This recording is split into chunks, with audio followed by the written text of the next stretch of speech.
पवन सिंह स्पष्ट कर दिए कि पवन सिंह के सामने बीजेपी को झुकना पड़ेगा। भोजपुरी की नैया पर सवार होकर के और 3-3 गो नाविक मनोज तिवारी, रवि किशन, दिनेश लाल यादव, निरहुआ जी के सहारे बैतरनी पार करना चाह रही है, तो अब वो नहीं होगा। बोल रही है कि शत्रुघ्न सिन्हा के डर से पवन सिंह वहां से चुनाव नहीं लड़ रहे हैं। नहीं, ऐसी चीजें नहीं है। जैसे देखिए, ये तो पवन सिंह को अपने फेस पे लड़ना पड़ता ना, सिर्फ अपने फेस पे। नरेंद्र मोदी जी के फेस पे वो कुत्ता भी वोट नहीं देगा बीजेपी को। नरेंद्र मोदी जी है, नरेंद्र मोदी जी, ठीक है अमित शाह जी, आप अपने क्षेत्र के अगर बादशाह होंगे तो वो आप अपने क्षेत्र के होंगे। पवन सिंह भोजपुरी का सुपरस्टार है, ये भी अपने क्षेत्र का बादशाह है। जो भाजपा को नाको चने चबाने पे मजबूर कर दिया।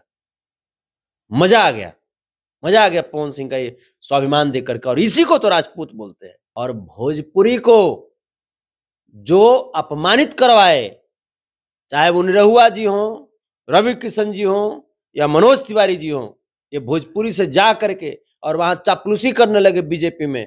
ये बिहार का बंदा, गर्व है मुझे कि मैं उस इंडस्ट्री से हूं जिस इंडस्ट्री में पवन सिंह है। जो आदमी मैंने दुनिया को लॉलीपॉप पे नचाया है, वो आदमी को बीजेपी लॉलीपॉप दे रही थी। वाला बताएंगे पवन सिंह को, भोजपुरी के स्टार को बताएंगे बीजेपी वाले कि मैंने लॉलीपॉप खाओगे कि मैंने यहाँ नाचोगे। इसे जितना पवन जी भीड़ को बुलाने की ताकत रखते हैं, बीजेपी में के गो नेता है जो इंडिविजुअल तौर पे पवन सिंह का मुकाबला कर सकते हैं?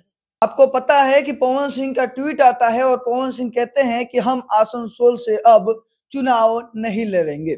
जी हाँ, उसी मुद्दे पर बात करने के लिए हमारे साथ संतोष सेन यादव हैं, जिन्होंने पिछली बार कहा था कि पवन सिंह आसनसोल से नहीं जीत सकते हैं क्योंकि उनके सामने शत्रुघ्न सिन्हा है। काफी पवन सिंह को लेकर, उनके गाने को लेकर ट्रोल किया गया है कि वो जो बंगाल की माता बहनें हैं उनका सम्मान नहीं करते हैं। तो क्या पवन सिंह अब आरजेडी से चुनाव लड़ेंगे? पवन सिंह ने क्या अब बीजेपी के एक लकीर खींच दिया है कि बीजेपी का टिकट ठुकरा के? तमाम मुद्दों के साथ संतोष सेन यादव जी से जुड़ते हैं। कैसे हैं सर? जी बढ़िया है, आप कैसे हैं? बढ़िया। आपको क्या लगता है जिस तरह से पवन सिंह ने टिकट वापस कर दिया, पहली बार बीजेपी के किसी शख्स ने टिकट वापस किया है? देखिए, पवन सिंह जी का जो उनका जो फैसला है, फैसला कोई आज का फैसला नहीं है। और पवन सिंह जी को जहां तक मैं व्यक्तिगत तौर पे जानता हूं या प्रोफेशनली भी मैं जानता हूं, पवन सिंह जी स्वाभिमानी आदमी है। और स्वाभिमानी आदमी है, बिल्कुल। ये संतोष सेन यादव कह रहे हैं कि पवन सिंह स्वाभिमानी आदमी है। बिल्कुल, और स्वाभिमानी होना चाहिए इंसान को। भाई पवन सिंह जितना पॉपुलर बीजेपी का कौन नेता है बताइए ना? बीजेपी में के गो नेता है जितना पवन जी पॉपुलर हैं, जितना पवन जी भीड़ को बुलाने की ताकत रखते हैं, बीजेपी में के गो नेता है जो इंडिविजुअल तौर पे पवन सिंह का मुकाबला कर सकते हैं? और कोई नहीं। और माने बीजेपी वाला बताएंगे पवन सिंह को, भोजपुरी के स्टार को बताएंगे बीजेपी वाले कि माने लॉलीपॉप खाओगे कि माने यहाँ नाचोगे। इसे माने पवन सिंह को बंदरिया, माने कलाकार को बंदरिया समझ रही थी बीजेपी।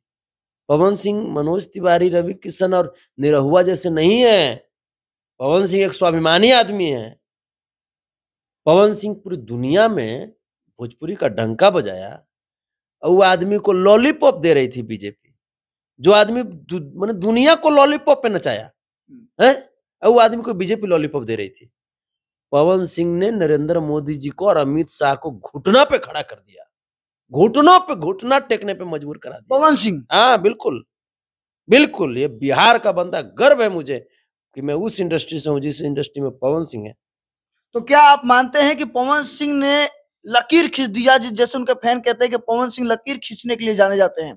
पवन सिंह ने लकीर खींच दिया, पहली बार इतिहास रच दिया बीजेपी का टिकट वापस करके। बिल्कुल मानते संतोष सेन यादव मानते हैं कि पवन सिंह ने लकीर खींच दिया? बिल्कुल। जैसे पवन सिंह का ये फैसला, पवन सिंह का ये फैसला पूरे आने वाले सदियों सदियों तक याद रखा जाएगा। और भोजपुरी को जो अपमानित करवाए, चाहे वो निरहुआ जी हो, रवि किशन जी हो या मनोज तिवारी जी हो, ये भोजपुरी से जा करके और वहां चापलूसी करने लगे बीजेपी में, भोजपुरी इंडस्ट्री को अपमानित करवाए। आज तक भोजपुरी को 8वीं अनुसूची में शामिल नहीं करा पाए और हिम्मत नहीं जुटा पाते हैं सवाल उठाने के। वहां पे पवन सिंह ने साबित किया कि भाई पवन सिंह है।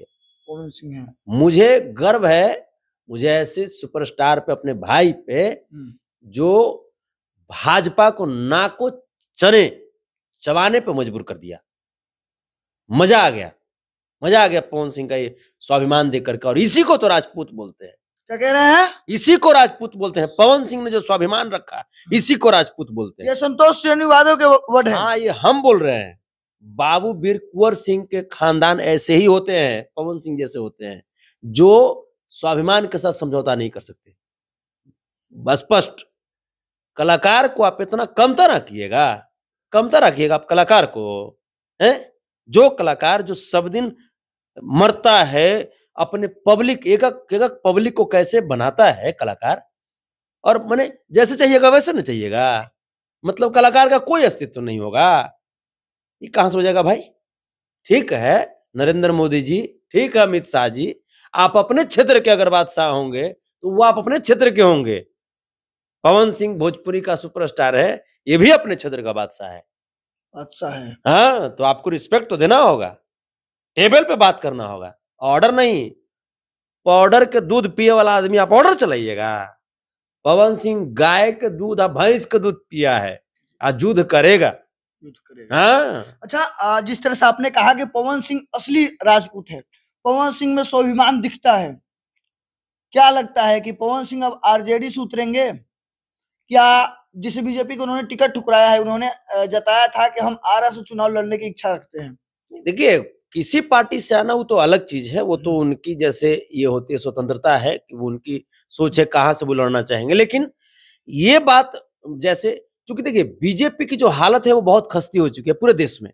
चूंकि बीजेपी के सत्ता में, बीजेपी के शासनकाल में सिर्फ जाति और धर्म के नाम पे लोगों को तोड़ा गया, गुमराह किया गया, लड़वाया गया। राम रहीम के जो बंदे हैं, जैसा कि लालू जी ने भी कहा, राम रहीम के बंदों को आपस में लड़वा करके कटवाया गया, मरवाया गया, तमाम चीजें, बहुत सारी चीज हुई। जो लोग जो ईद में सेवइयां खाते थे, हम लोग एक साथ होली में गुलाल लगाते थे, वो लोग अलग अलग हो गए। मंदिर मस्जिद के नाम पे राजनीति हो रही है, विकास का कोई मुद्दा नहीं है बीजेपी के रीजन में। आप देखिए कि नौकरी मिला नहीं, 2 करोड़ सरकारी नौकरी जो प्रतिवर्ष बोले थे, 15 लाख रुपया मिला नहीं हर एक अकाउंट में, काला धन वापस आया नहीं, जैसे महिलाएं सुरक्षित रही नहीं, जो मैंने ये तमाम चीज, जैसे बहुत सारी बातें हैं। महंगाई रुकी नहीं, गैस का दाम कम हुआ नहीं, डीजल का दाम कम हुआ नहीं, किसान की आत्महत्या रुकी नहीं, जो हमारे जो मजदूर हैं उनका पलायन रुका नहीं। तो बीजेपी की जो हालत है वो बहुत बहुत ही बुरी स्थिति में है। जो 400 पार की जो बात करती है ना, 400 पार वो सीट नहीं, वो गैस का दाम बढ़ा रही है और पेट्रोल का दाम बढ़ा रही है, ये कह रही है वो। अब बताइए, एक तो बीजेपी की हालत खस्ती, और उसमें भी आसनसोल का रिकॉर्ड देखिए। आसनसोल में कांग्रेस जीती, आसनसोल में लेफ्ट वाले जीते हैं, आसनसोल में तृणमूल कांग्रेस जीती है, आसनसोल में बीजेपी कब जीती? जब वहां पे बाबुल सुप्रियो जी थे। तो बाबुल सुप्रियो जी आखिर इस चीज को समझिए, केंद्रीय मंत्री थे, केंद्रीय मंत्री, वो बंगाल के रहने वाले थे और केंद्रीय मंत्री थे, और वहां पे उन्होंने बीजेपी को ठुकरा दिया। केंद्रीय मंत्री रहते भर में बीजेपी को ठुकरा दिया।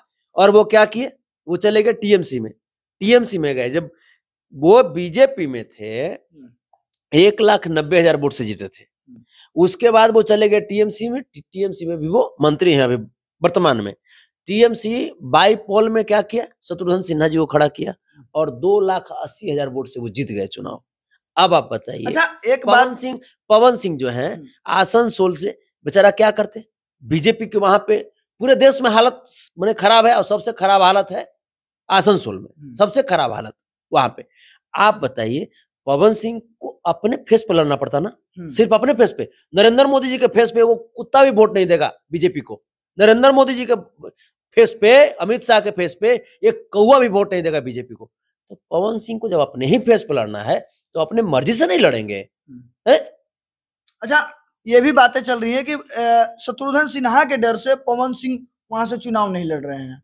नहीं, ऐसी चीजें नहीं है। जैसे देखिए, ये तो है कि शत्रुघ्न सिन्हा जी वहां पे काम किए हैं, भाई, उनका एक ओहदा है। तो अब जो चीजें हैं कि जो लोग बोल रहे हैं, इससे मतलब नहीं है। देखिए, चुनाव तो भाई सामने कोई हो, कंटेस्टेंट कोई भी हो, लड़ना पड़ता है। और शत्रुघ्न सिन्हा जी बहुत मैच्योर और बहुत ही सम्मानित हमारे ही बिहार के हैं, गार्जियन है, बिहारी बाबू भी कहा जाता है। हाँ, गार्जियन है। और शत्रुघ्न सिन्हा जी पवन सिंह जी को अपने बेटे की तरह मानते हैं, पवन सिंह जी भी शत्रुघ्न सिन्हा जी को अपने पिता की तरह मानते हैं, वो अलग चीज है, लोग क्या कर रहे हैं। बट पवन सिंह ने एनडीए वालों को बता दिया कि भोजपुरी के बाकी जो कलाकार, जो तीनों जो आपने सांसद बनाया ना, वैसे पवन सिंह को मत समझना। पवन सिंह के सामने झुकना पड़ेगा बीजेपी वालों को, बता दिया। और बीजेपी जो भोजपुरी की नैया पर सवार होकर के और 3-3 गो नाविक मनोज तिवारी, रवि किशन और दिनेश लाल यादव निरहुआ जी के सहारे बैतरनी पार करना चाह रही है, तो अब वो नहीं होगा। पवन सिंह स्पष्ट कर दिए कि पवन सिंह के सामने बीजेपी को झुकना पड़ेगा। पवन सिंह के सामने बीजेपी को झुकना पड़ेगा। हाँ, भोजपुरी स्टार के सामने बीजेपी को झुकना पड़ेगा। भोजपुरी के कलाकार को बीजेपी जो खिलौना समझ रही थी, तो भोजपुरी के कलाकार खिलौना नहीं है। और हम लोग बहुत खुश हैं पवन सिंह के इस फैसले से।